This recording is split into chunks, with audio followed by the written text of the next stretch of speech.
Welcome to Sober Shenanigans.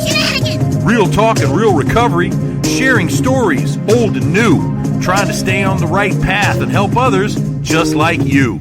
So feel our flow and get on with the show. Here's your hosts, Stoff and Primo. 29th show. Yeah. How was your headphones? And you got to put the, So that's a directional mic, so you kind of have to talk into it. So just pull it into yourself. Literally. Yeah, pull the arm in and get yourself. Let's see how you're doing there. Talk to me. How you doing? What's going on? Whoa. Hey, baby. Hey, Hey, yeah. How you doing? What's up? Forget about it. Forget about it. So she. Ooh, well, hey. There you go. I'm sorry. Ooh, well, hey. That's a rim shot. Greg. I used to play the drums. You know that. I know what a rim shot is. I thought a rim shot was a basketball. I'm cut from a different cloth altogether. So yeah, what are you giggling about? I'm just giggling. I'm a She's laugher. got the giggles already. That didn't take long. No. Hey. I believe to be in good company. You are. You're yeah, we're divinely Crazy. demented. Divinely. Then we'll get along just fine. So I'm gonna try to. I don't know what I'm gonna do here. I was thinking about. Should I video this just for any kind of purpose whatsoever? I'm not really using them, but. Got the technology. Can you turn me down a little bit in my headphones? Yeah. Turn me down just a little bit. Right. How about that? Is that down? Is that my headphones or yours? No, that's mine. Yeah, I was gonna say. No change on mine. See, when I turn mine down, Yeah. I hear you less. Yeah. All Oh, right. that's not what you me meant. right there. Okay, that's fine. That's good. Thank Okay. you. Well, let me ask you a question while we're on the topic. Thank you. When you want Very entertaining. when you want the air conditioning to be colder, Yeah. what do you say? Turn it down. You don't want the air up. No. Why would I want it up if I want Up to is get flat colder? Oh, heat. Okay, so you guys are on the same. You guys are from the same Yes. zip code. Yes. Not everybody does that. You say turn it up. I want to If get I want colder. Turn it up. Yeah, turn it up. Turn that thing up because it's getting warm in here. Turn it up. By the way, It happens, bro. I don't doubt it. I don't It doubt happens all the time. I don't doubt it at all. You seem to do things oddly odd most of the time. It must be that 33 years of being sober. It's the I'm neurodivergent. Yeah. He loves to say that. You say that all the time. You don't I even do know like what to say it. neurodivergent means. It means screwed up in the brain? Well, now let's be careful. No? Because yes, what it means is neurodivergent is like autistic. Yeah. As an example of Spectrum. it. Yeah, it's a spectrum of understanding and learning. Book. I see your book. Oh, yeah. And I want to make sure I pitch it. And it's the way the wiring of the brain is. You obviously have some experience, right? Very much so. So my wife is extremely dyslexic. As am I. Oh, really? Yes, I read better upside down than I do. Upside down. Yes. Wow. And backwards. Like, So, yeah, you- I can read all of that just like that. I love Really? it. I love it Yeah. when my wife goes the exact opposite way that I think she should go. And, Directionally just or just whatever. It's like Anything. their process is the opposite. But There is that. so yeah, okay, but she has a quote in a book. Yeah, there is that. But she has this quote in this book when she talks about how it was like such a challenge in her life, and that as she turned it into an asset, and that the way that she looks at things, she when she puts her lens over something, her optics create something that somebody else can't see. Yeah, I'm the same. Yeah, and she's like, okay, and she does this. She does this all the time. She's like a weird chess player, man. It's like you're sitting there and you're going, and next thing you know, it's checkmate. And you're like, what the fuck? What just happened? But it's like she doesn't reveal any of it, and then all of a sudden you're like, you've been holding on to this information this whole time. It's actually quite interesting. So I've kind of like it can be frustrating, but at the same time, I'm always like mystified, and I think it's really cool. Well, it's admirable. I would imagine, yeah. Yeah, it became It like pisses you off because you can't figure it out, but that's your problem, not hers. Well, because I'm a chess player. Well, you move too. She does it in her head. Yeah, it's just cool. You know what I mean? And normally, different wasn't always good for me. I had to have. How long you been married? 3 years. 3. Oh, 3. So, interesting. I had the upgrade wife. A lot of 3s. You got the upgrade wife. Yeah, I had to upgrade. Well, I don't want to go there. That's another podcast. Yes, sort of. Okay. Yeah. It's a part of my lifestyle. My youngest is dyslexic, and she's the smartest of the 3.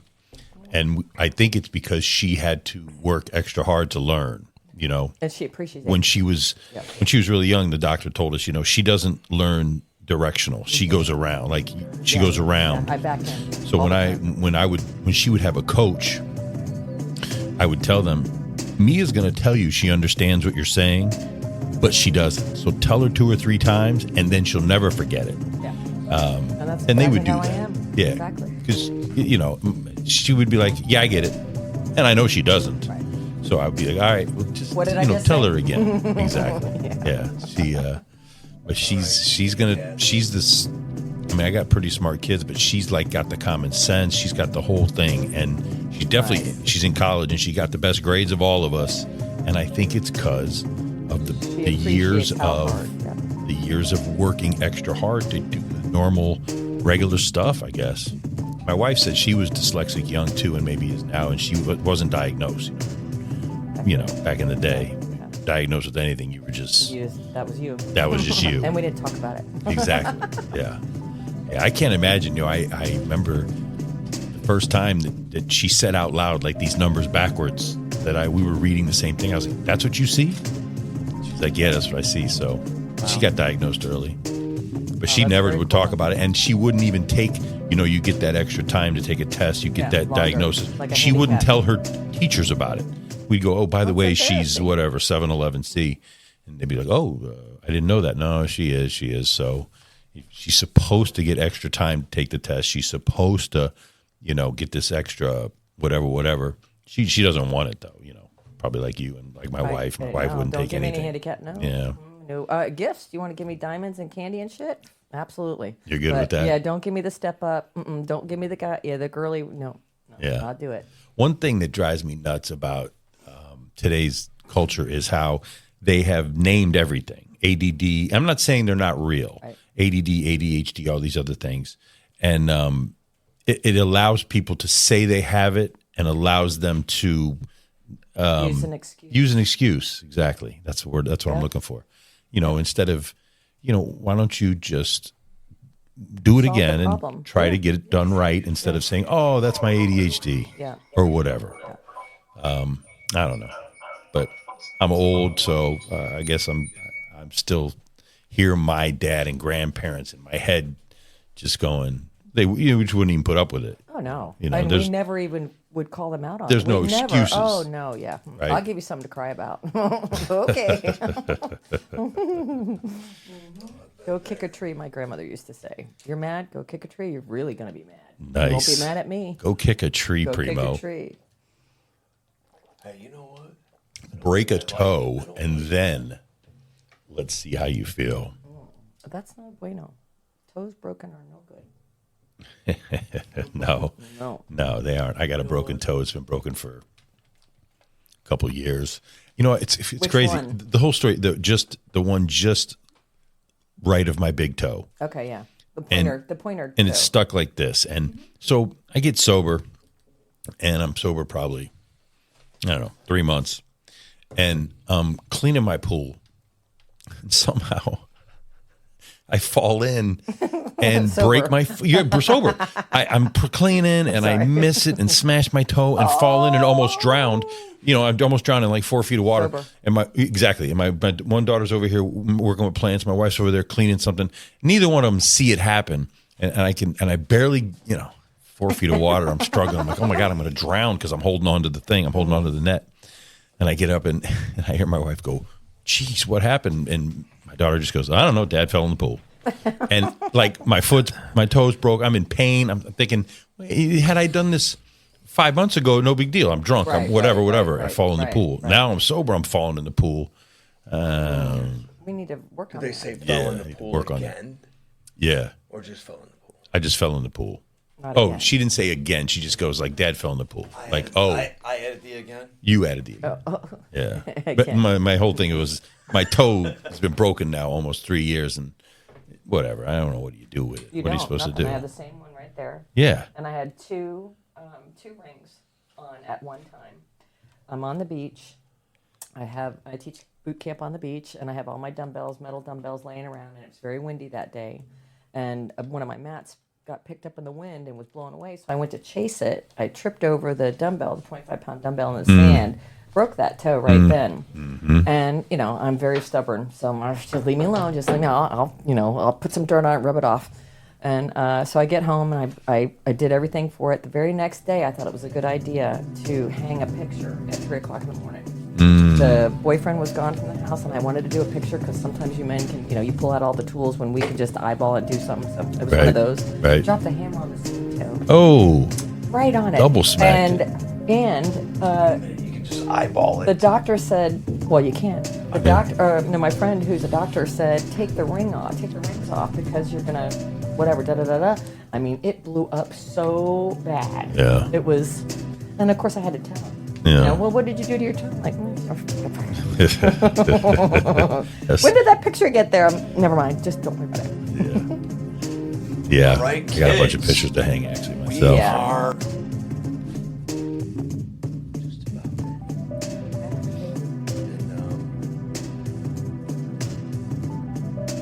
get into The get 20 these 20 mile an cans. hour. Yes, we're right at 20 miles an hour, just about now. What does that mean, 20 miles an hour? So we Or is it turn the air up because it's hot in here? Exactly. is it warm in here? Primo speak. No. No, you wanted to. Well, okay, so 20 miles an hour means we don't have an official start. Oh, okay. Yeah, we've already started. Okay. Yeah. Cool. So we won't break into like what we're gonna break into until I have to cue up Greg. Greg usually does a song, a dance, and then he recites a few poems. A song? You're gonna Sure, Yes. sure. Oh, And then There's an intro that is. Should I clear the desk here? You gotta get it. yes, here? you should. And then we just go. There it is. That's beautiful. There it is. There it is. There it is. There it is. Nice. All right. Well, welcome to Sober Shenanigans, real talk and real recovery. Just two garden variety alcoholics trying to get better one day at a time and trying to help some of you out there that are doing the same thing. Trying to remind you, you are not alone. You got us on the microphone. With me today as usual, I'm your boy Stoff. And with me today as usual is my main man, Primo. What's up, Primo? What's going on, buddy? Thanks, Stuff. You always come in smooth like we're hosting Good Morning America. Meanwhile, I'm still trying to figure out where I left my coffee. Well, nice. Is that better? That was better. That was pretty I have good. more. No, I'm sure you do. You want to try another one? Well, I could. So thanks, man. You know, every time you kick it off, I'm reminded how far we have come. Two knuckleheads with mics talking about the truth that saved our lives. Very nice. Nice. Wow. Be awesome if it didn't sound like you were reading it. It looked like you were reading it. With us today is our homegirl, AVE Flav, who's in the house, the author with the most. AVE, how you doing today? I am fabulous, thank you. How are you? I'm doing great. Thanks for being here. I'm enjoying every second of it. It's very entertaining here. Yes, we were just explaining the 20-mile-an-hour roll-up, which we do every show, which is instead of a hard opening, we like to just kind of meander on into it because it seems like we talk about some pretty funny stuff in the beginning, just getting to know the guest a little bit. Yeah, and the people, they want to know about me and you. Well, And mostly me. you. And me. Yeah, and you. So, Ave, if you would like to, a lot of times guests will start with their sobriety date if you want to, or if you wouldn't mind just kind of giving us a little background about when you got sober and kind of how you got into getting sober. That would be great. Well, it's very interesting. I actually have one sobriety date with 2 different years. October 24th, 2012, I entered Coleman Federal Penitentiary camp for 6 months, and they don't serve wine there. So I committed first-degree tax fraud, and they sentenced my husband and myself to 6 months, and I knew that was going to be my first round of sobriety. Wow. And ironically, 4 years later, to the day, that was my second. October 24th is my last day of sobriety. So October 24th is a big one.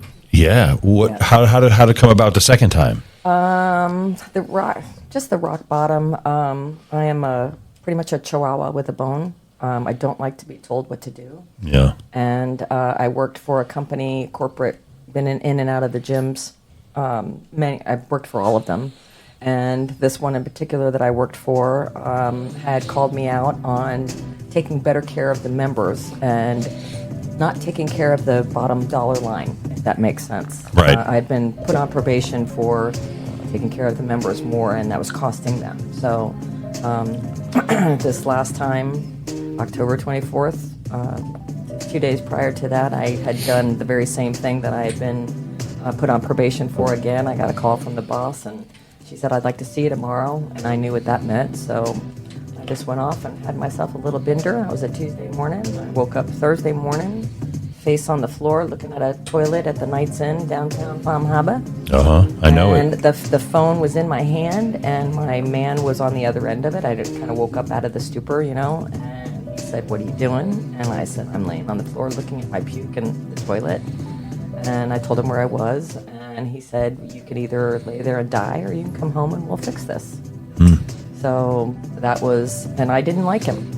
Yeah. I wasn't overly fond of him. I wouldn't say ever that he was part of the problem. He certainly was part of the solution. Yeah. But I went from one prisoner in my life to another prison and another prison and another prison, and he was the last prison. So I got up off the floor, cleaned myself up a little bit, got home.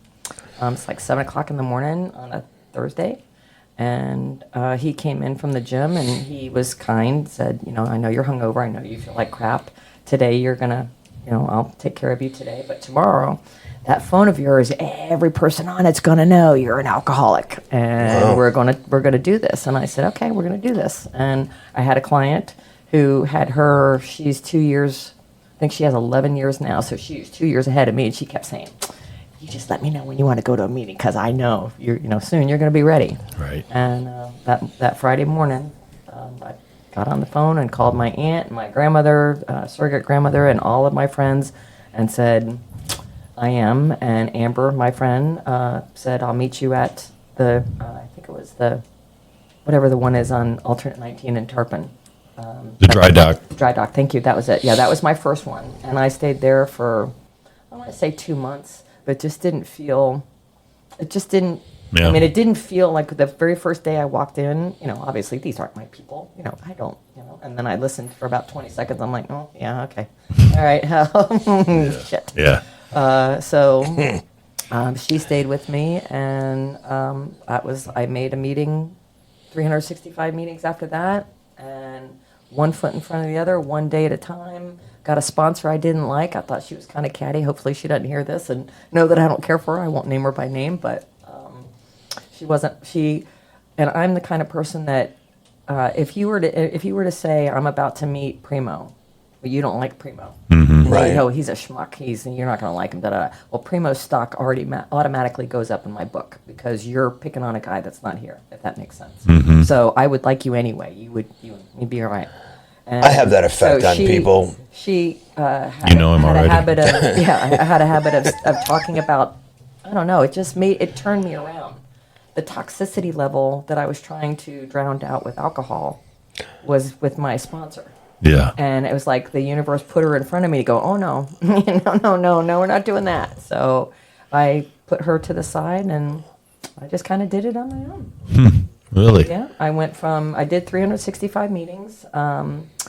90 days into it, I had my 90-day chip and all excited, and the fog starts to lift, and you have no idea. You Yeah. do. The two of you in front of me have every idea. But, people that are out there struggling, they have no idea that it really is the tits. It really is the answer. It really is not rocket science. It's as simple as that.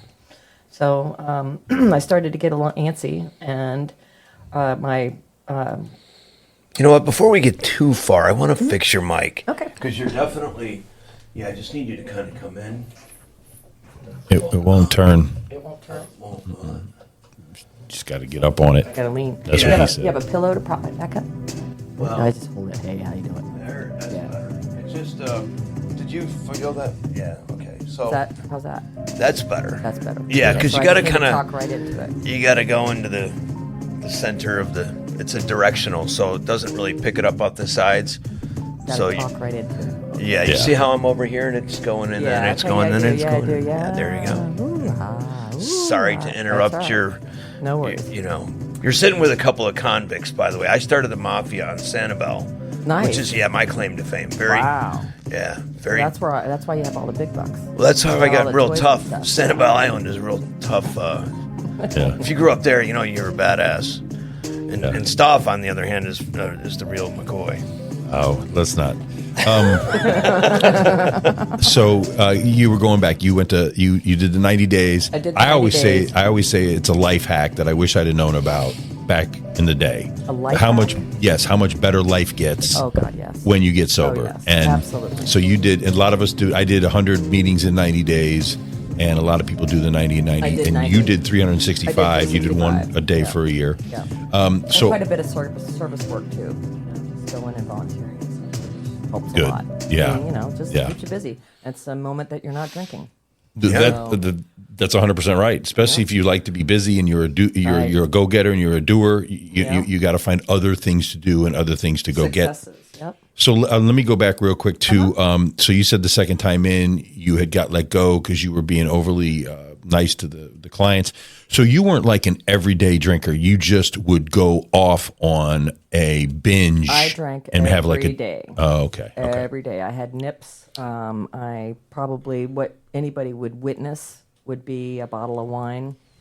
But what you didn't see was 5, 6, 7 nips, strategically placed Okay. in my bad days. I had lots of years where it wasn't a thing. Well, I was wondering if the gym, maybe that was part of it too. Maybe they were like, maybe you smelled like a little. I don't know. There are two people that I can go back in my memory that I could say knew I was an alcoholic, and worried and cared. The rest of them are all alcoholics, so I'm not an alcoholic because they're not either. Wink, Right. wink, right? So, I've been drinking.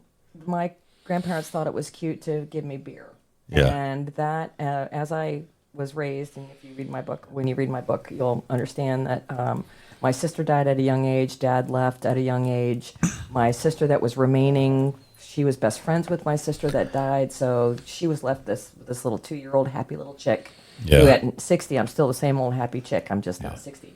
How much older was your She's middle 4 sister? years. Okay. 4 years older than So me. she was 6, you were 2. Correct. And my other sister was 8, and she died of Wilms tumor. Oh, And so it was a very tragic. Well, of course, at 2, I had no idea what was going on. I'm Right. just a happy little kid. Right. And I remember, getting sips of beer and stuff, and adults or anybody just thinking that was the funniest thing. Right. Seeing a little 3-year-old take a sip of beer, was funny. So I took that as entertaining. So I took that, that was my spiel. of course. Yeah. And for forever, I believed that it was my best friend, and nobody would want to be with me, hang out with me, or do anything if I wasn't drinking. Yeah. And I was so wrong. Yeah. I mean, they might not want to be with me now, but I don't really give a fuck. That's Yeah. and, Fuck 'em. and that's Fuck common. 'em, And that's yeah. common. I mean, when we first come in, we're thinking, who's going to be my friend now? What am I right. supposed to do if I don't have booze Absolutely. around? And we do find out eventually that you find out who your true friends are. Those are the ones that stick around. And Yep. it's funny that you name drop the nights in. We used to drop acid and get a keg and sit in the nights in for 2 days. That one? Yeah, That one? That Oh one. my God. Because it had the pool in the center. Yeah. So you could, I you got, unfortunately know it very well. uh, Yeah, we would decide if someone got the hits or whatever. Of course, there was more than just that, but we mushrooms would spend and- 48 hours awake over the nights. And, ugh, gross. Yeah, no shit. Anyway, Gross.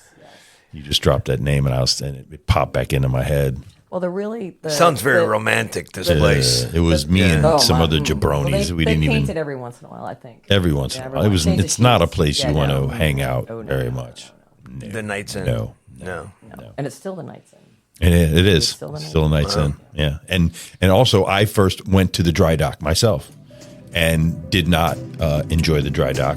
Ended up at the warehouse. I mean, yeah, okay, don't. And the warehouse. And my first sponsor asked me for money, and I fired him. And about the second month, Oh my God. he said, "Come to my house. We'll go over step 1," and I'm wide open. Right, I'll do whatever anybody Right, says. you're ready. I'm trying to You're get sober. ready. This guy was a longtime guy at the dry dock, and At the dry dock or the warehouse? Nope, the dry dock. Okay. And I go to his house, and I'm naturally skeptical and thinking everyone's out to scam me anyway. But at this point in my life, I'm wide open. I'm like, okay, I don't know that there's con men sometimes in AA as well. I just think everybody's on the up and up. And no, he definitely tried to get $1,000 out of me, and then and I fired him that day, and never went back. And I stayed at the warehouse and met Primo, who just recently asked me for thousands of dollars. But I'm not going to hold that against him. I'm waiting until he gets to at least step 5 and 6. Okay, because at that point, I'll have earned it. Believe me. Exactly. Yeah. By the time I get to the 5th step, it'll be like, dude, I got to get fucking compensated. Exactly. Nice. Heavy stuff. Touche. You bring it, kid. You bring it. Yep.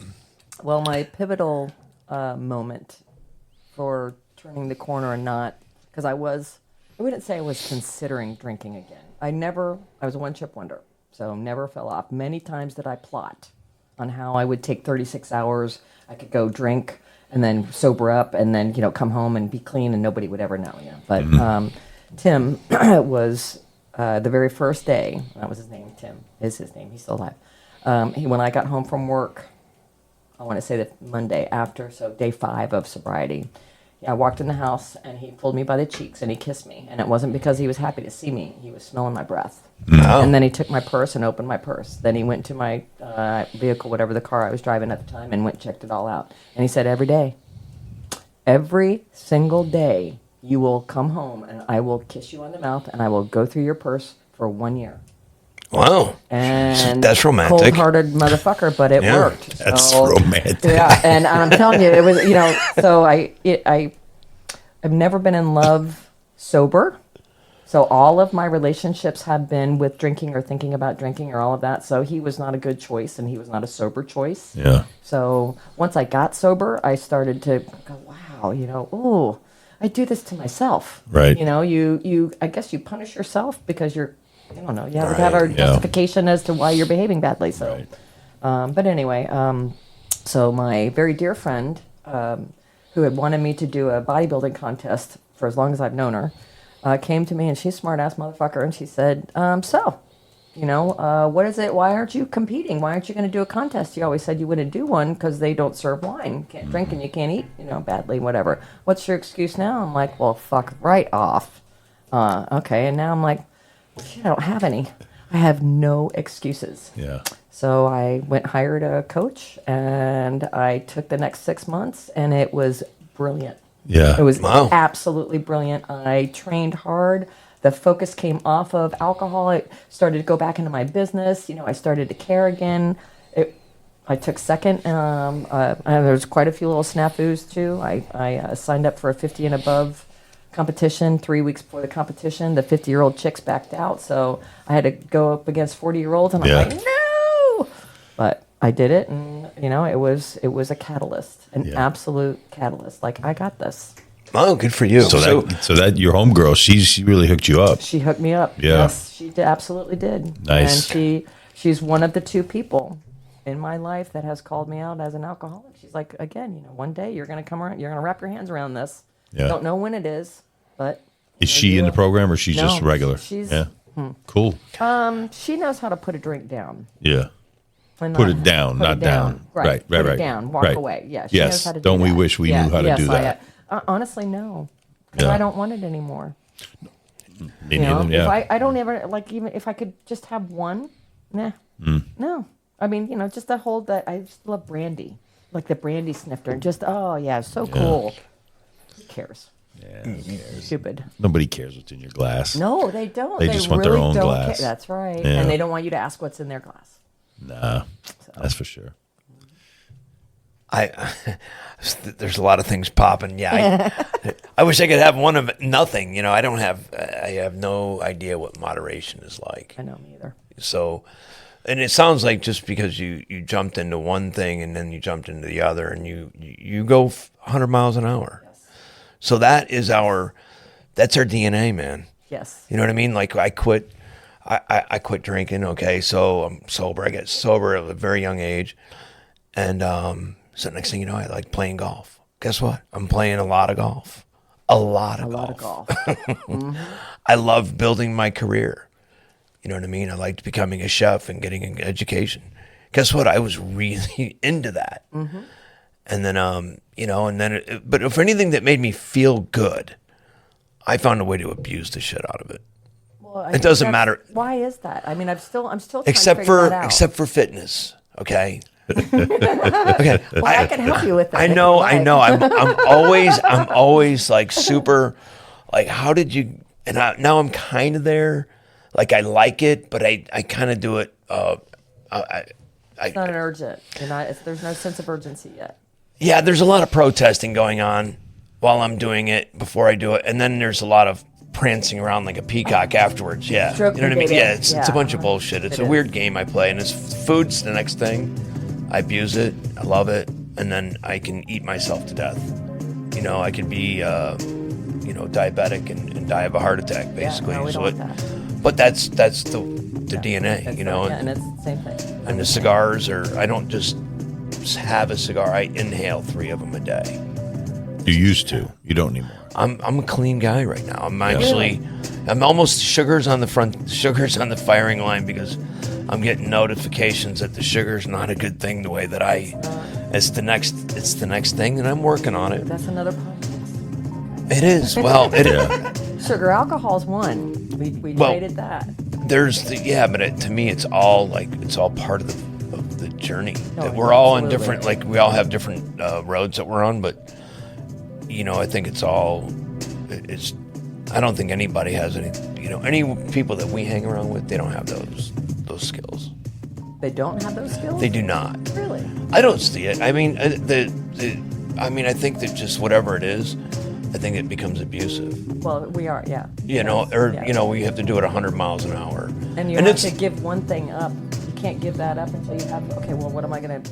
Right. What's going to take Replace that it with. place? Yeah. Yeah. And it's not necessarily like it's a bad thing. I don't think it's bad. It's just like once I try to understand that's who I am, and then I learned to have a little bit more control, or to some degree.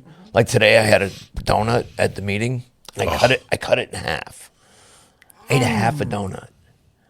So That's you couldn't do that. good. I had a donut also. Did you eat half one or just? Hell Time no. 11. And I it's had like, a full one, and there was another one I almost grabbed. but I used to eat didn't. like 2 every day in the morning with my coffee. Yeah.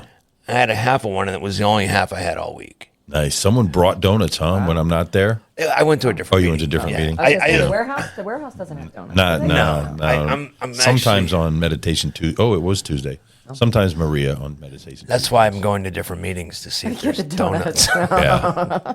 See what the situation Who's is. got the best spread? You're Yeah. not the only Right. one. Oh, no, I Believe me. know. Yeah. I know. People get around. People get around, find you out where the nice spread you is. have to say, again, and I talk to people about drinking and stuff all the time. It's just like eating.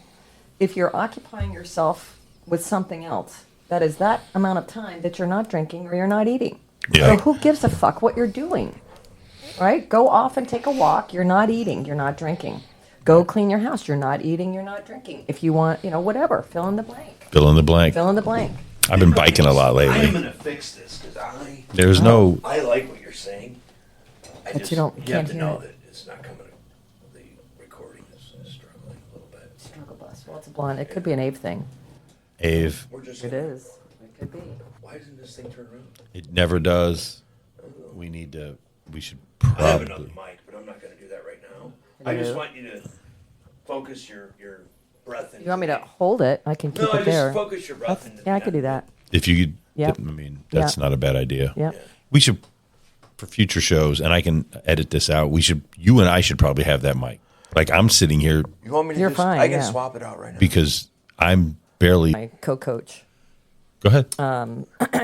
His name is Dan, and he's like, I have to give you a nickname. You give everybody a nickname. I said, nobody's ever been successful giving me one that has stuck. Yeah. And because if I don't like it, it's not going to happen.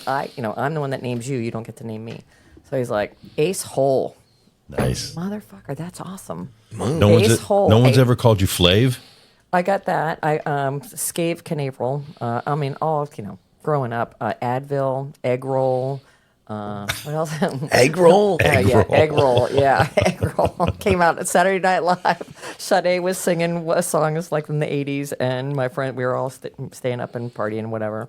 And she came out and said something about an egg roll, and they looked at me and they said, egg roll. Sade said it, so it came from her. Yeah. I love some Sade, man. All her songs sound the same. They do, but they do. sound beautiful. Well, yeah, she's got that seductive. Yeah. I'm that trying to figure out whole what song that is, but there's like a rhythm to it. smooth operator. There you go. Every And I song has don't a smooth, sing. right? I used to slither. Smooth I could operator. slither when that song came on at the bar late Yeah. at night. I could slither to that song. Right around Slither. quarter to two. Yeah. I was like, Yeah. and I would be like, next thing you know, I'm right next to you. Hi. Well, hi, how you doing? You look really good tonight. Let's hope you look this good tomorrow. You got any money? Can you buy me a drink? Nice. Nice. Memories. So Slytherin. Ave also is an aspiring author. She does have a book out called Life with Ave, What a Ride. Yes, I do. We'd like to pitch that book right now, and it's available on Amazon. It is. Ave, what inspired you to write a book, and why don't you tell us a little bit about that process? Probably 20 years ago. Just several things accumulated, and you start talking and comparing notes with family members, and you start to understand what you've been through. I considered it, and 10 years ago, in 15, my husband and I were divorced, and that was the end of that. Moving on to the next phase of my life, which was almost rock bottom. It was, it wasn't the best, but it was close. And I just started I had a legal pad in front of me, and I just started to write. And all of a sudden, my 3-year-old, shenanigans Yeah. were on paper. And then my 5-year-old shenanigans were on paper, and then my 10-year-old. And I started, I was like, wow, I really do have a story here. So, but then, you got to drink wine. So my legal pad, and when you drink, you get a little emotional because some of this shit's pretty scary and sad, right? So I cried all over my legal pad and, had tear stains all over it, and you couldn't really read it. So I guess I just decided that I wasn't in a position, I wasn't going to stop drinking. And so I wasn't in a position to make this go from point A to point B. So I tabled it. And I want to say about 3 or 4 years ago, a client's daughter was in a writing program in Europe, and she needed to ghostwrite for somebody. So she asked her mom. Mom came to me and said, would you, let her ghostwrite your book? And I'm like, oh my God, yeah, absolutely. So instead of me writing it down, this one just went to recording. Yeah. So we talked and talked and talked, and she recorded it all.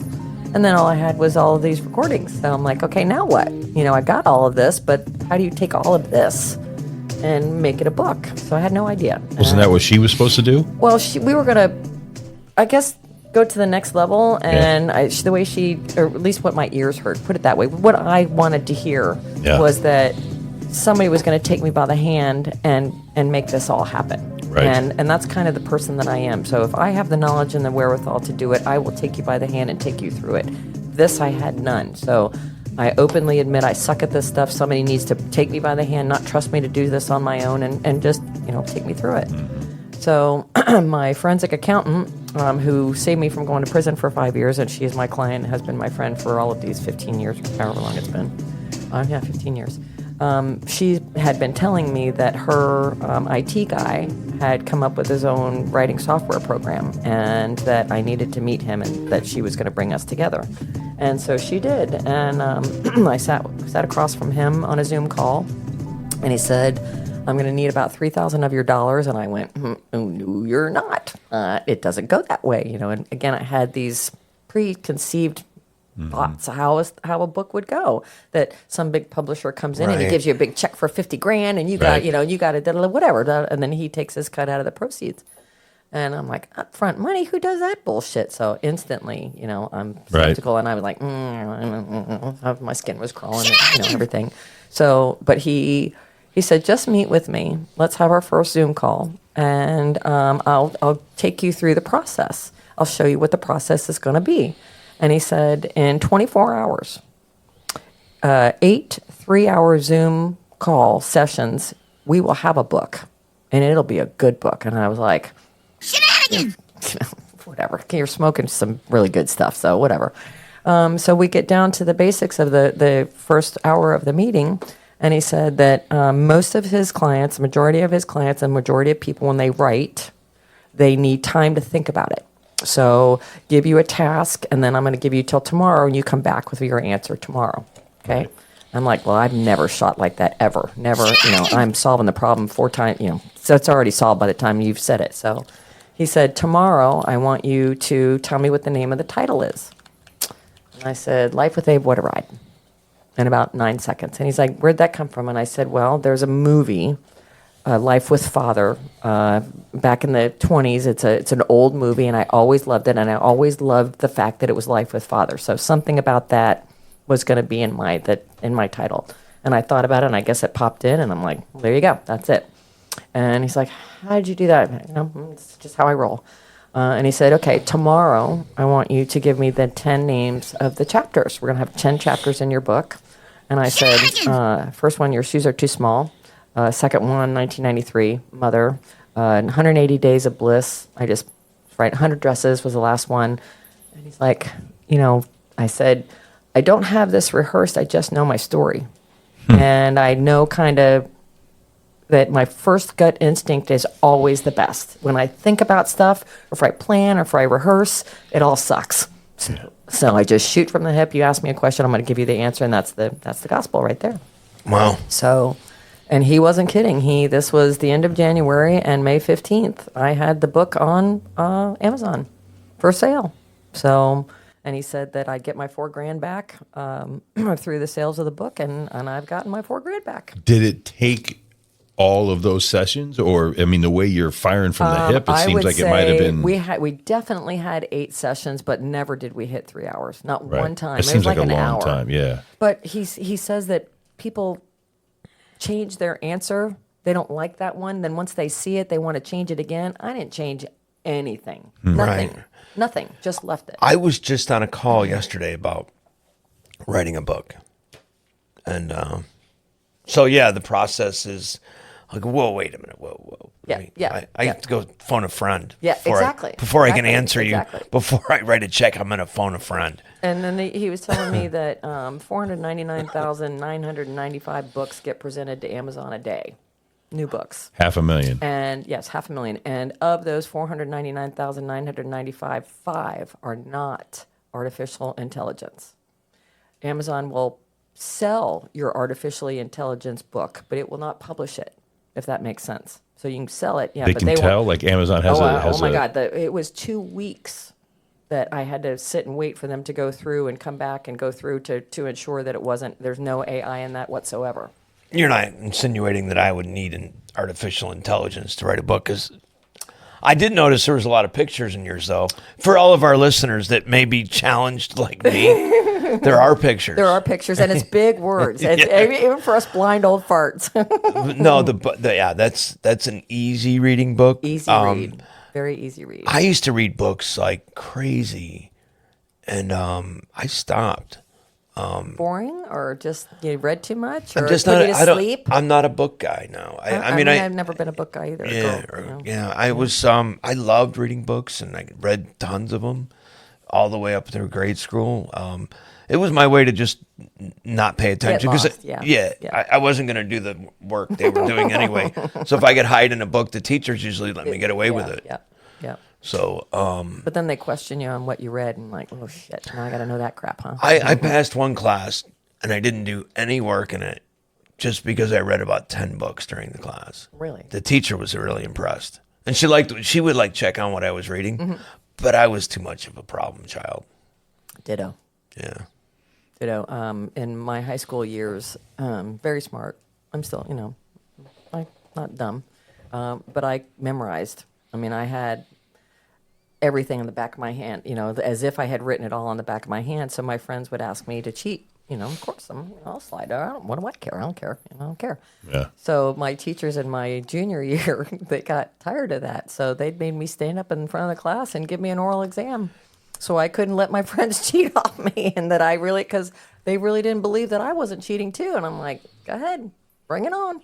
And Do you have like a photographic memory or something? I do. I have a photograph. Yeah. Well, no wonder you're spitting out chapters for him, because you'd already thought about it. You'd written it on some yellow you're right, pad. yes. And it was my life. The Yeah. things that I remember about it, which is really amazing for 40 years of being an alcoholic.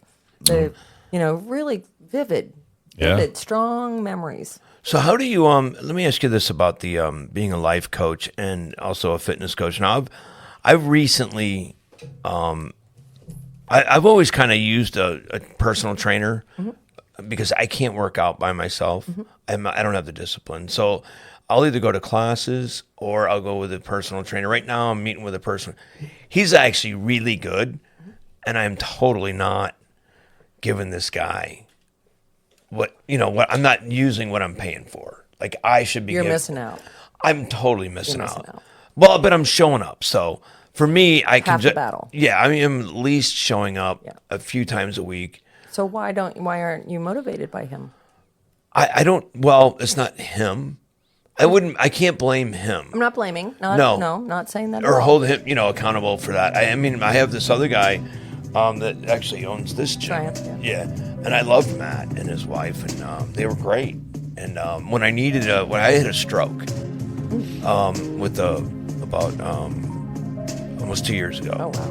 And so I had a retinal artery occlusion, so I had to go and get all these tests done. I'm like, what the hell's going on? I just had a little bad vision in one eye. Wow. And next thing you know, you're going to the emergency room and it's a stroke. Wow. So I had to change all these Everything. things, and then my wife was on board, so we went over and we started these classes, and I'm working out, and I'm eating differently, and It's a lot. it is a It's lot. a lot. Yeah, and it's like, and I'm kind of been a little angry. I get it. Yeah. Totally get it. So I think what sets me aside from other trainers and other coaches is that I am absolute entertainer. I will entertain you over here. You'll see the pretty ball over here. In the meantime, I'm kicking your ass over here. You have no idea what I've just done to you, and you're like, huh? So, and I'm very mindful. I'm a hard ass coach. If I think you can do it, you're gonna do it. But I would never put you in harm's way. Yeah. And been in harm's way myself, so it's sort of a mother duck that the role that I play, and it's entertaining. Well, when you're a wily, crafty manipulator, a master like myself, I can work you trainers into, I always don't give, It almost sounds like the gauntlet is being thrown. I know. down. I'm thinking it is. Yeah. Listen, I literally, I do too. I would go in and say, listen, Here's $100. Leave me alone. I walked out of here. I walked out of here last week and didn't feel any pain. You know what I mean? And I'll say things like that to them, or I'll bust their chops, and then next thing you know, I'm getting my tail Your ass kicked. handed to you. And I'll ask for it because I was the youngest. I was the youngest of 6 kids, so I liked the attention. Yeah.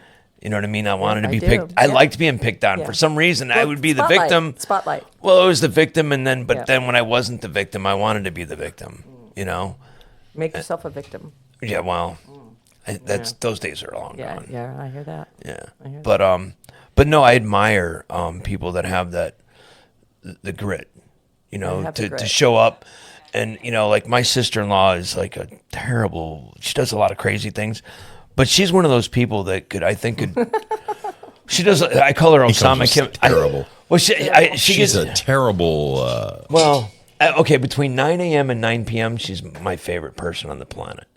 And then she becomes Osama Kim Laden Okay, she gets a little crazy. Osama Kim Laden. Yeah, she becomes a crazy. Nice. But I think she is one of those people. She's like a Terminator, a cyborg. She could totally run a triathlon if it was put in front of her with no training. Just do it. Yeah, she could just. I mean, she would be that person. Yeah. And I am. I know certain people that have those attributes. I am not that person. Well, I am that person, and I need to try it first, and I need to back in. Like if there's a manual that comes with how to do that, I don't want the manual. I have to practically see it, practically feel it, start from the end, and work my way to the front. Reverse engineering. And it works. And when I do it that way, I'm always spot on. So if I deviate, shame on me. We've had a few hellacious athletes on this show, triathletes, and you're like some super athletes. Ironically, we've attracted quite a few. Well, it's because they replace sober. alcohol That's with right. That's right. which is what you That's wanted. a beautiful Everyone thing. want to do. Yeah, I couldn't agree more. Absolutely. I could not agree more. Or above average. Everyone's been super successful, and I've always really liked that because to me there's a great message in that. So for every nut there's a wrench. I agree. So and finding that voice that you can be attracted to is important. And that's the goal of our show is to really to be able to deliver it. Yeah. In a way that those out there going, I mean, I posted on Facebook my 9 years and how I'm going to be on the show and it's all very exciting and many people responded to it, but several responded, I'm struggling. I'm struggling. What do I do? And I said, you private message me, first of all. And, any single question you want to know, I am an absolute open book. So there's nothing that sobriety will not solve. So the one chick was 3 days sober, and I reached out to her on the next day. I said, how's day 4? She said, I didn't do it. I didn't make it. I'm back to day 1. I said, well, now you're back to day 1. Okay, that's fine. Yeah. Shit happens. Yeah. There's only one direction from day 1, and that's up. That's it. So I love the idea of I like helping others. I don't like to make it my whole life, but I love it. I love the fact that I can give and be an example or be there for somebody. You see somebody's light bulb go off, like wow. I mean, there's money can't buy that. Well, you get paid time and a half. I get paid time and a half for every bit of work that I do. From who? In this deal that I'm dealing. Time and a half. Yeah, Oh. I get paid time and a half from myself. From yourself. You're writing your own Yeah, checks. because I certainly had a lot of debt that needed to be paid. Did we all? Yeah. Still do. So that's my perspective. Yeah, that's one of his sayings. Is he gets paid time and a half watching people get sober. It's worth more than just our time. It's so Holiday pay. Yeah, it's reinvigorating and You want it so bad for them. I mean, you really do, and we're sitting here feeling it, living it, breathing it, and you still can't convince them. No. Well, if you're on you got to do you're it. on multiple fronts. Be ready. Though. You know what I mean? You're on multiple fronts with the physical, and so that transformation in itself, and you're working on diets and nutrition and lifestyle changes. Absolutely. These are critical. So when you look at the affliction, so to speak, it's three pronged. It's physical, spiritual, and mental. Absolutely. Yeah, the pyramid. Yeah. And so I always call it a bar stool with the 3 legs because okay, the hey, bar stool. Don't want to sit on a 2-legged bar stool. For some reason, I don't remember the exact reason why the pyramids are in there because there's some sort of mystery. But when you have those 3 and it's surrounded by a circle, that energy is, and you have balance. I think it equates to a balanced life. Okay. When you have too much of this and not enough of that, it's spiritual, physical, and mental. It's a really cool.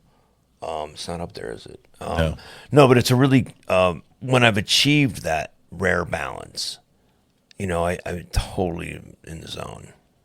Well, I search for it, that balance every day. Every day I wake up going, it's going to be another good day. Sure. And I try to do the same things with the same people the same way. Operate the same way 100% of the time. So what you see is what you get 100% of the time, not, consistency, not some fake chick. Yeah, there was no consistency, at least in me when I was, drinking and stuff. There was none of that. You know, I wouldn't Consistently drinking. consistently drinking and consistently missing things and Yes. consistently, fucking it up. you know, I always said, I don't always say, but when I came into the program, I said, you know, I would never commit to anything because I knew I probably would not show up. Right.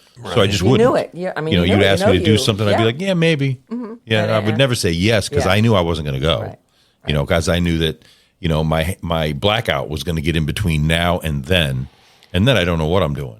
So at least, you know, that's when you know deep inside you're an alcoholic. Yes. Is when you know you're not going to go through with something because alcohol will get in the way. I can't do that. I'm going to be hungover. That's a month Yeah. from now. I know. I know, right? Yeah, I'll well, I'll be hungover that day, too. Yeah, I'll be hungover that day too. You know, Yeah. Well, most days. there's a real sincere amount of motivation that comes from the pain. That it's unrivaled by any other pain that, you know, and I was talking to my wife a little bit about it. I said, you know, if you had to lift the car off your daughter, you know what I mean? Like Yes, the one- like, yeah. I'm like, hey, listen, you know, do we have to wait for that shoe to fall? Catastrophic thing. Yeah, Yes. before you get that Yes. pain, or Yes. can we summon that a little early? Absolutely. You know, and I'm like, Yeah. and it just like, I don't know if I made any points with that statement, but I was. But it's a good analogy. It really is. Yeah. Because if you can see all three of us sitting here, if we had kept drinking, none of the three of us would be here right now. We know that to be true, right? Yes. Pretty, you know, I mean, there's no gray area. That is basically black and white. I guarantee you I wouldn't be sitting here if I did not stop drinking Me neither. 9 years ago. So, you know, that is a certainty. Yeah, Yeah. we would not be on a sober podcast. That's for sure. Well, I mean, That's I for can't sure. even I can't Number, even that's for imagine sure. where I would be.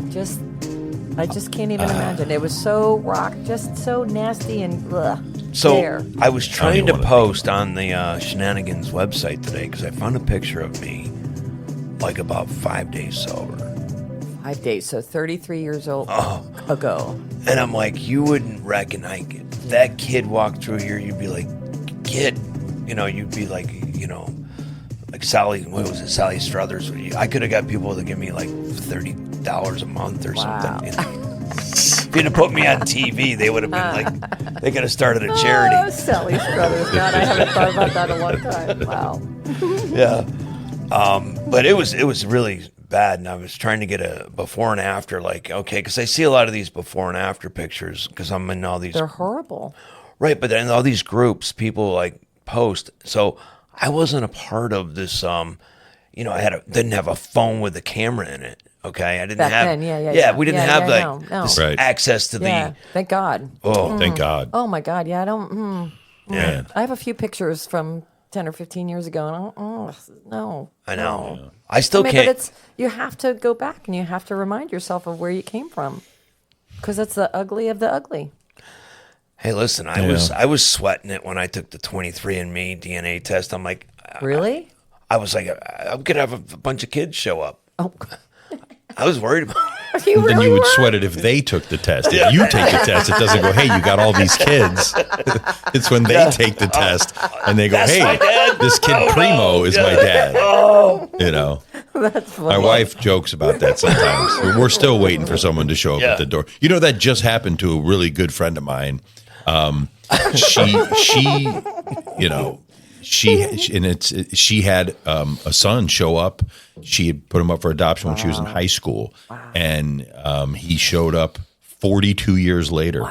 And she posted up. She texted me. I've known her my whole life, and she texted me, and she goes, "I don't know if you remember when I was a junior in high school." I go, "Yeah, actually, I do remember when that happened."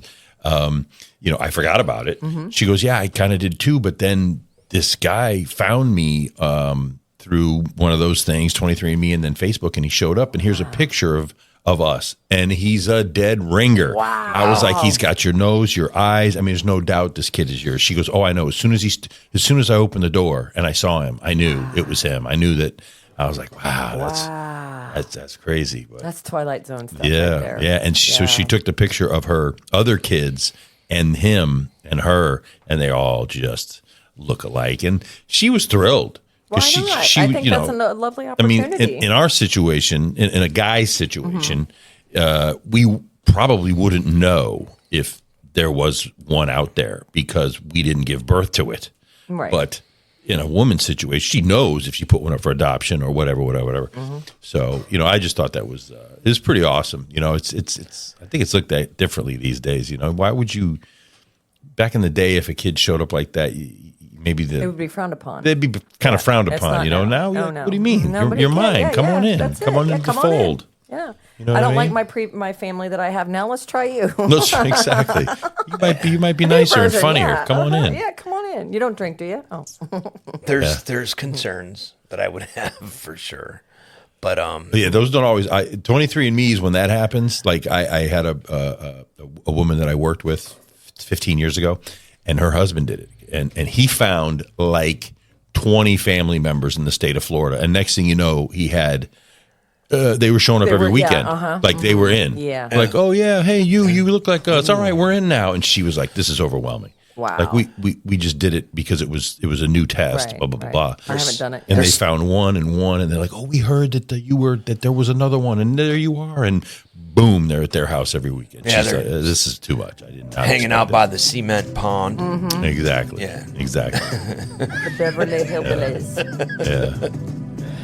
I can see it happening now. Yep. I love family though. It's I do love my family and I love kids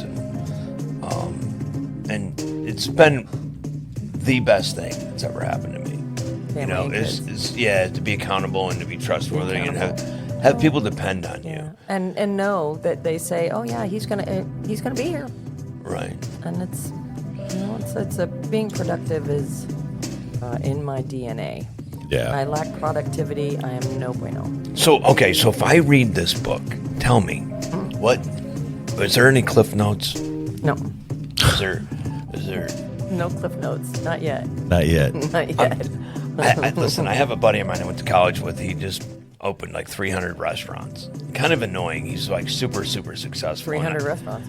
Yeah, he's like Steak and Shake. I mean, Torchy's, Portillo's. No, Torchy's Tacos. Wow. A new taco place. Dude, they're He's He's phenomenal. taking on Taco Bell, huh? Wow.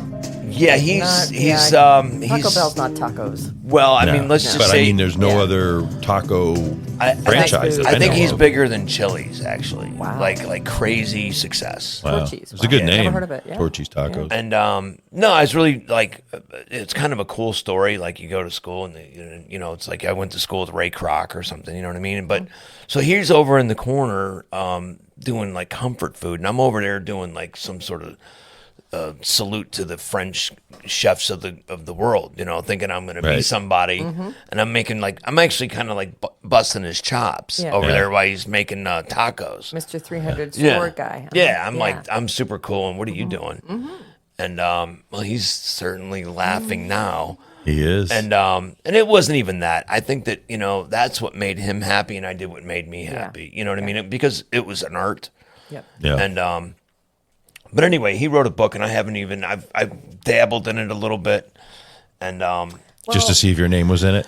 yeah, it see wasn't. if he thanked you. I flipped through it, and there's very few pictures, and my name wasn't anywhere, and I wasn't any special mention. Oh man, Yeah, no special mention. No special mention to the guy that was that busting his douchebag balls. chef. and- I mean, yeah, that guy that I went to Yeah. school with. Yeah. the guy that busted his balls in international cuisine. No, that didn't get no write up. But I did go out and see him about a year ago. Actually, went to his house and just revisited. We were buddies. I mean, it was, and he's next level. But his book came out, and it's quite a story. I mean, he was a guy that just started a taco trailer in Austin, Texas, and Now he's got torchies. now he's got this other thing. Yeah. A lot of stuff's jumping off in Austin these days. It's not a bad place to have started a few years I back think he ago. was like part of the boom that The boom, yeah. Yeah, he was part of the boom part that came out of that, and it's definitely popping. But your book in particular. So, if I'm gonna read this book, what particular area of this book do I want to? What particular area? What am I getting out of Oh, this? what? Set a drink on? What's Yeah. your question? No, stop it. I mean, I'm struggling with the question, but there's a question there. What area of this book? I mean, honestly, it all kind of just rolls. But there's also the self-help. There's the motivation. You're trying to put it. You're trying to give a motivational message in here. Yeah. I tell you my spiel. You cry, you laugh, and then there's the motivation, which is me. So you put me in a bad situation. You tell me some bad news. You just got into a car accident and you walked away, and it was and you're bitching and you're screaming and you're crying. You're all upset because you got in a car accident. My answer is, you just walked away from a car accident. And to a lot of people, that gets old after a while. That I always find the bright side. Always. Please, can you just go to the dark side? No. I went to the dark side. I, drank the dark side. Even when I was drinking, I was still positive and still this person. Sure. But that was fake. This is the real shit now. Well, the subtitle is Turning Life's Lemons into Growth on Purpose. Yeah, there it is right there. It is. And I on purpose like to solve problems with purpose. And nobody likes it better when I solve your problem than me. Seriously. So, you like the way I solve your problem, I'm going to keep solving your problems. And just it's fuel. It's ridiculous. It's kind of scary. No, but it's a great way to. Yeah. I made a living doing that. Yeah. Yeah. When I was sales, my customers, in order for me to be successful, they needed to be successful. I agree completely. So 100%. Yeah. 100%. And I don't. When I first started training 30 years ago, I would take whoever. You sat in front of me and we did an evaluation, and you'd let me know whether or not you were going to hire me. The last 10 years now, I'm like, I'll let you know. Nice. If you're whining and crying, or you start out with excuses right from the get-go, I can't help you. Yeah. You meet me halfway, and we'll hit the ground running, and I'll give you everything I got. But if you're I broke a nail, here's your money back. No. Nice. And I get to do that now. Good for you. Yeah. Well, it's not wise all the time, but because it keeps food off my table or on my table or whatever. However, I want to sleep at night. I want to like myself. I want to have success. I want you to have success. If you're not successful, and we've been together for a year, kind of wasting your money, and your time and my time, and why? So. Yeah, I think I love it. I think and it's I'm at that place where my DNA, and I'm struggling with why I'm not. I mean, I'm doing good. Yeah. But I'm not at my potential. When do you suppose it will be there, or will it ever? Because the bar's always being raised. Well, by the time I get to be it. 60, I'm going to be in the best shape of my life. Okay, how's that? I like that. When's that? It's about 7 months. 7 months. And what's your plan? I'm going to start by saying that by the time I'm 60, I start bullshitting right now tonight. Nice cover. Yeah. I've got a gentleman in Romania, and I have the book has launched some remote clients. I now have remote clients that I've never met, and one's in Oregon, one's in Tennessee, one's in Romania. And when I retire, when are you retiring, Val? A couple years. I'm gonna get strong and I'm gonna get healthy when I retire. I said, so you're gonna be weak, sickly, Right. and retired. What does that, go out? What is statistically, what happens to men when they retire that are weak and don't have a plan? They have a fucking heart attack and die. That's right. So how about right. we start right now? Well, let's get you strong and moving, and you send me that check and PayPal from, Romania, wherever you are, and I will get your ass up and moving. And he's like, I've never liked a coach before. I said, well, you never met me. Greg, I think you need to give me 10 push-ups. Yeah, I'll give you 20. In honor of this. I'd love that. Can I video that? Let's go right now. Rock I on. knock out 20, 30 for you, no problem. No problem. No problem. No All right. problem. Well, No weakness over here, son. let's. Yeah, you started it. Exactly. You did. Oh, I can do it too. What Don't worry, I'm good. I'm good. Nice. do we want to? Well, we will Well, get. we'll talk about it. We'll get We'll into talk it. about We'll it. get into it. You have your people get in touch By with the my time- people. by the time I'm We'll- I'll have 60. my push-up guy talk to your push-up guy. And Yeah, by the time I'm 60, I'll have done those push-ups. I promise. exactly. Yeah. Let's see what Matt has to say. What's your trainer's name? The new one. Yeah. My new one is from Egypt. He's Yasser. He's Yasser. Ooh, from UFC? yeah. Ooh, Do you know him? I do. Yeah, he's a beast. He's a beast. Yeah, He's a beast. and And I understand why you don't like him. No, there's no. No. And I don't mean person-wise, because he's vicious. No, I can handle Yasser. Yasser loves me. He wants to hang out with me. He wants to go do stuff and have fun.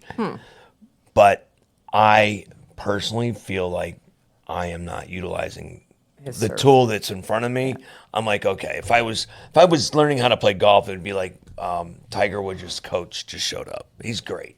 Like, he's really brilliant. Yeah. And it's my fault that I'm not doing what I need to. Taking So advantage how would of you turn that around so you would?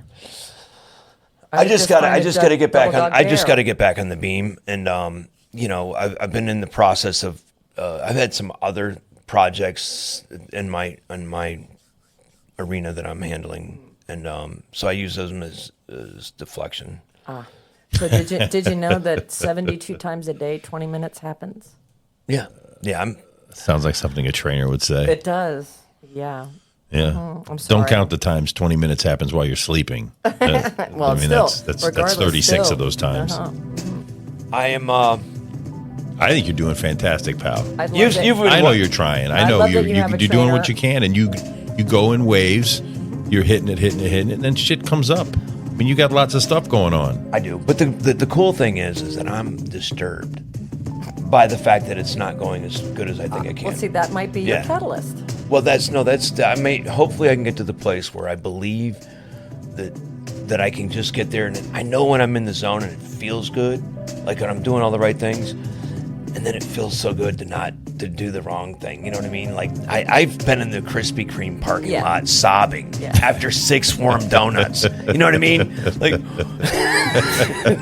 just sobbing from a weird sugar high. Yeah, like what did you now do? It turns into a sugar depression. Yeah. I know. Oh, yeah, it does. It happens pretty quick, too. Krispy Kreme will And do then it. you're just depressed that you don't have 6 more. I know. And I'm just, That'll make you I'm, sick. I'm thinking now 6 is like throw up point. That's a lot. Yeah. Yeah, three's they're- like perfect. I'll Like the get it first done. 2, you don't notice. The third one, you taste. Yeah. The fourth one, you're just a little bit over the top. Have you done it before? 6 or 7 times a week. No, No, I mean, no, just kidding. it's Of course I have. Who hasn't eaten too many Krispy Kremes at one sitting? You guys. I mean, why? I haven't sat in the parking lot. Well, it's been a year. It's been a couple years since I've had Krispy Kremes for sure. It's a and weird I thing. just had a donut, like I said this morning, for the first time in probably a year. Just donuts aren't around around where I'm at. You know, I don't go to the meetings where donuts show up at. You know, I go to the ones where they someone brings a gross dessert from Turkey that No, they I'm went on a talking trip about to. I'm talking about hot now, Yeah. and I'm in the drive-through, and I'm like, yeah, Yeah, yeah. and it's on. Well, Of course do it you, is. Yeah, It is. take a guess as to what my meal for the last year and a half up until about 2 months ago, every night, was. Every Chicken and rice, night. No, Muslix. broccoli, and salmon. Wait a minute. Every night, every night. whatever it is, it's god damn it. You need to change it. To Oh, I some- did change yeah. it. So a pound of M&Ms, peanut M&Ms, 1 pound every night. So good. Every Wow. night. So I left my last relationship, and he was the cook and bottle washer. M&M distributor. No, well, he definitely was the sweets. I mean, he'd make me a cake and make icing to go with a 14 by 10 cake. Take 1/4 of the cake, put it in the bowl of icing for the whole cake, and I'd eat the whole fucking thing. Wow. Gone and not get sick. So whatever my metabolic rate is, it manifest. I mean, it just kills sugar, just kills it.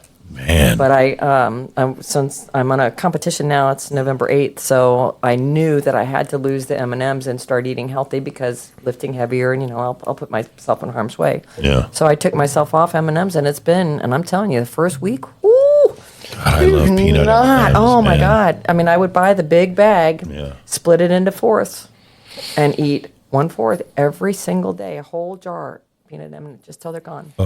I've been Sounds so I've been great. hitting Doesn't the it? candy before you guys got here. So great too. I love peanut M&Ms. Oh my God, me too. It's bad. God. It's bad. But I'm 2 months I'm in M&M recovery. M&M recovery. So what are you gonna do? How are you gonna get rid of them? Yeah, exactly.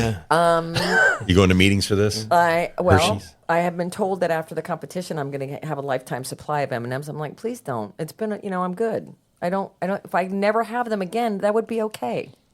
Because if I have that one again, I'm going to be right back Yeah. at it, right? Yeah. So, Yeah, that seems mean to even offer that.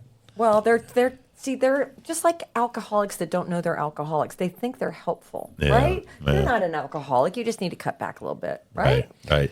And that guy's a booze distributor. Yes, exactly. Yeah, I can't help you with that. Well, speaking of badass chicks, here on the Sober Shenanigans Show, we like to do what we call a celebrity quote of the week, where we pick a celebrity and we talk about a quote that they've said about their sobriety.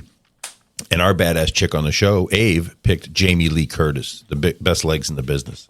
She has some legs. And this year, Jamie turned 26 years sober. Wow. And here's what she had to say. Amazing. 26 years ago today, I walked into my first recovery meeting. Since then, my life has completely changed. I've made beautiful, beautiful friendships, and it has expanded my life beyond recovery and allowed me to have the family, life, and creative life I never thought possible. Sharing strength and hope as it relates to alcohol and drug addiction is the gift that never stops giving. Oh, it's beautiful. That's a beautiful. good one, the right? gift that never stops giving. I love that. I said. use that all the time. Jamie Lee Curtis. She's a badass. She Sober, badass, Yeah. great legs. Yeah. Yeah. Good choice. Yeah. Thank you. Choice. Yeah. Nice work. Yep. So, as we wind down, are there any last thoughts that you'd like to impart on us, or is there anything that you wanted to bring up or shout out, or anything that you'd like to say about the book, or anywhere else? Where can we get it? You want to promote it a little bit, or whatever you want to talk about is fine with us. So it's definitely on Amazon. Definitely on Amazon and in the backseat of my Jeep. And did the guy that you hired, did he tell you how to market it, or did he help with anything like that? Basically, for my $4,000, I get him for 6 months. So 6 months after the book has been out, he is my YouTube guy. He's my social media. He checks and balances, because this is all very, very, very new to me. He said he wanted me to back in June. So the book came out. So he is your marketer then. He puts the stuff on YouTube. He puts your ads out there. And he taught me how to do it. So he takes me by the hand and says, this is what I want you to do. You go do it. Then he'll come in and do it. And then we do it together again. Kind of a practical, lets me get my hands dirty with it, but doesn't leave me, because you leave me and then I get scared. So, but he said that it would be virtual by May 15th, and it was. And it just, it's only a couple hundred books a month, but I don't really care. I didn't write the book to make money. But you're moving a couple hundred books a month? I am. Well, then he's definitely worth it, because lots of people will collect money to do what he's doing and move no books. Move no books. No, he gave me instruction. He's like, I need you to get 10 5-star reviews in the first day. Got 10 5-star reviews. How do you do that? Like you send it to? I said, I had a list of people that agreed to help me push my book. Okay, this is what I need from you, and then this is what I need from you. And he directed me. Said, and then the next one was, I need 20 5-star reviews, and I need 30. So I'm up to 57, which puts me in the top 1% of every single book Amazon sells. And he told you how to get these these stars? How to do it? Yep. Yeah. Well, this guy is pretty good. I mean, he's magic, and I'm saying it's not rocket science. It's not where I have to go beg people or pull one over. It's a good book. It is a good read. I am a genuine person, so what I'm pushing, what I'm selling is real, is genuine. For the most part, what's out there now is not. And it's a good space. Yeah. You know what I mean? Is it a lifestyle space? Well, it's health and fitness. Oh, absolutely. Health and fitness. and lifestyle. Health and fitness is Yeah. is And insane. biography, I mean, it's probably got a few genres. Oh yeah, it's all of it. That's why I'm saying, the gentlemen haven't read it yet, so you kind of got to. No, I mean, I'm definitely going to read it. I've been looking for a new book. I just ordered an investing business book on Amazon, because I'm looking for a new book to read, and this will now take precedent to that one. There you go. I ordered It's it got last some night. funny, tacky, can't make this shit up. And my dating, that was still going on. When I got my 3rd or 4th dick pics, I decided to start numbering them. And I actually have them, and I thought, I'll put them in my book. And that was before the book came out. I'm like, they're nice and safe in there. But there's a chapter in there, the last chapter, 100 dresses or 100 new dresses. It's the 100 men I went through dating and only connected with 10 of them, and the horrific stories that go along with that. So that's been. Yeah, that's a pretty good chapter. Oh, yeah, that's a good chapter. stuff, yeah. Prison was a good chapter. I mean, there's some sad stuff, but It's all about adversity, and everybody has a sad story. Can't imagine. I never thought you could actually go to prison for tax fraud. I just thought you maybe just go to county or something. I didn't. So here's my best advice. Okay, if ever asked by an IRS agent, was that tax document true to the best of your knowledge? You say yes. Okay. Okay. Okay. I said no because I knew it wasn't. And my attorney that I had should have put his hand on my hand and not let me answer that question. So they asked me, was that document? And I knew, and I'm not a liar. And I'm not I've taken responsibility for every ounce of trouble Seems I've ever like gotten no on. would be the right answer. Like No. you didn't know. I'm They want you to say you did know? Is that true to the best of your knowledge? And I knew it not to be true. And that's what I said. Oh, you admitted I not admitted to- it. I admitted it. Yeah. And my attorney should have been a good attorney, and he wasn't. And he allowed me to answer that question. So is that why I went to prison? No.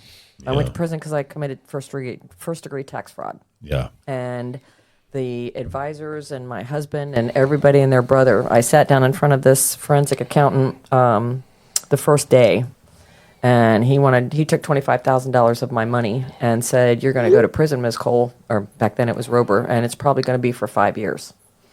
And this is no joke. So I left there, called my husband and called my dad, and they're like, "Oh, they're not going to send you to prison." I'm like, "Well, he just took 25 grand of my money, and I got to give him another 25 grand and then another 25 grand. So trust me when I tell you, somebody's probably going to go to prison." And Jeez. that was 2 solid years of hell. Was it an Orange is the New Black type of prison? Like they were Nothing like that. Or it was nothing like anything I'd ever seen on TV. it was like ever. rehab? Like No, it's prison. It's so camp. it sucked. Coleman is the largest federal penitentiary in the country. Anyone tried to stab you? Nope. And Were you doing push-ups every day? Were you like, every I'm a day. badass? Well, I did all kinds of stuff. I mean, I got the advice of a very dear friend that was a corrections officer. Did they have a Bubba? No, but they had a no. What was her name? Bernice. No. Oh God, what was her name? Bailey. Bailey? Big black. Oh my God, like 6'8", big black woman. You just stay away from her. yeah. But the advice that I got was ask for nothing ever. Don't complain about a thing ever. If there's something that needs to be done right in front of you, you just do it. You don't ask if don't ask anybody if they need help. You just do it. So there was all kinds of bartering, all kinds of sales, all kinds of stuff that goes on. I didn't do any of that. Everything I did was free. So I took 300 pounds off of 20 women in 6 months at a Biggest Loser challenge, and I didn't charge a dime for it. Nothing, zero. Right. So I had them eating out, and this is horrible, but I had them eating out of the palm of my hands. I had keys to the truck. I had the best of the best of the best of the best because I didn't weigh on anybody. I didn't take advantage. I didn't ask for anything. I just gave. I provided service, and it was beautiful. It was the best 6 months of my life. And Was there? Really long I was going time. to say, was it pretty cool not having to get up and worry about bills or anything for a while? You can't worry about any of it. So Yeah. if you bring that, and there were lots of women, and this was another thing that I could have put in the book, but I probably shouldn't say it now, but I'm going to say it. I was the only guilty one. Of the 600 chicks I was with, all 599 of them were at the wrong place, the wrong they were set up, and I was like, no, I did it. Well, why are you saying that? I'm like, because I did it. Yeah. And I have to sleep with myself, and I want to be an upstanding citizen when all this is said and done, get on with my life. So Yeah. prison was fabulous. I'm telling you, it's one of the best stories of my whole life. And it's in the book. It's in the book. It's in the book. We in had the the book. kindergarten convicts on here too. We did. We've had a few. Kindergarten convict. Oh, they were rock stars. Then Five-year-olds? goat yoga dentists, and also another love another goat yoga. star in the making. I love goat yoga. Yeah. The kindergarten convicts were guys who've known each other since kindergarten, and they went to prison, and now they're So sober literally, together. oh my so they're sober God. together. Oh yeah, great guys. Wow, that's One, very cool. one of them called me today, or I called him back today. I Very sponsored cool. one of them, and I was a grand sponsor to the other. The other one. Wow. Yeah, good dudes. Good dudes. Wow. Rock That is stars. very cool. Rock stars. Very cool. Well, listen, if you're having a tough time quitting, whatever it is that you know you need to quit, you're not alone. There's apps and numbers or groups in your town, or you can call us if you want, 727-294-4933, or hit us up on Facebook. Taking that first step into a room or a chat or a group with people trying to get better just like you will be the best day of your life. Abe, it's been great having you on the show. Thank you so loved much it. for coming. It was awesome. Yeah. I hope to come back. Yes, awesome having you. Okay, cool. Primo, do you have a final point for today's show? Actually, I do. Okay, let's hear it. Believe it or not, I think the point, the takeaway that I'm going to have from the show is that, put the plug in the jug and find out what direction you want to go in your life and be your best self. Exactly. Put your foot in the ground, pivot, and go. Yeah. And feel it, and be it, and do it. It's time. Yeah. You know what I mean? The excuses, I tried to work some of them into this show tonight. Nobody was having it. It's okay. It's okay. But you know what? Just like I say, put your, and you're also a super athlete too, Stoff. So, you put that foot in the ground and go, man, and be good at it. And no regrets. Yeah. No regrets. No regrets. So thanks for listening to Sober Shenanigans, real talk and real recovery. Worry, anxiety, and fear, it's all up in here. Just give yourself a break. You're enough, and you're doing great. I'm Stoff, and he's Primo. And remember, No drinks today. Amen. We're all in the same boat, fellas. But our shenanigans are cheeky and fun. Yeah, I mean, his shenanigans are cruel and tragic. Which makes them not shenanigans at all, really. Evil shenanigans. I swear to God, I'll pistol whip the next guy that says shenanigans. Shenanigans!